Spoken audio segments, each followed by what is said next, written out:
78 ఏళ్ల స్వతంత్ర భారతదేశంలో ఎంతోమంది మహిళలు ఉన్నతమైన ఉద్యోగాల్లో క్రీడల్లో రాణిస్తూ ప్రధానమంత్రి రాష్ట్రపతి స్థానాల వరకు వెళ్తే ప్రతి సంవత్సరం చాలామంది బాలికల నుండి ఆఖరికి వృద్ధాప్యంలో ఉన్న మహిళల వరకు అత్యాచారాలకు గురవుతున్నారు. రాను రాను ఆడపిల్ల పుడితే ఎలా పోషించుకోవాలో అన్న ఆలోచన నుండి పుట్టాక ఎలా తనని కాపాడుకోవాలో అన్న భయానక రోజులు వచ్చేశాయి.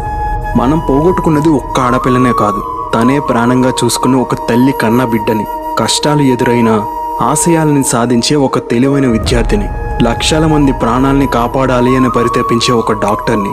ఇలాంటి వాళ్ళు ఇంకెందరో. ఇన్ని జరుగుతున్నా మనిషిగా మనం ఎప్పుడూ మారలేదు.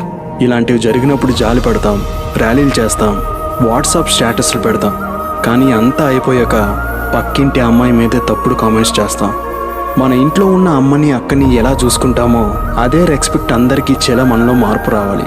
ఇలాంటి సంఘటనలు పాల్పడే నిందితులకి తొందరగా శిక్ష పడేలా న్యాయస్థానం కఠినమైన చర్యలు తీసుకోవాలి.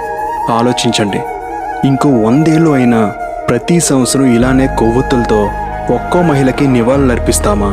సమాజంలో ఆడపిల్ల భద్రతే మన బాధ్యతగా తీసుకుంటామా?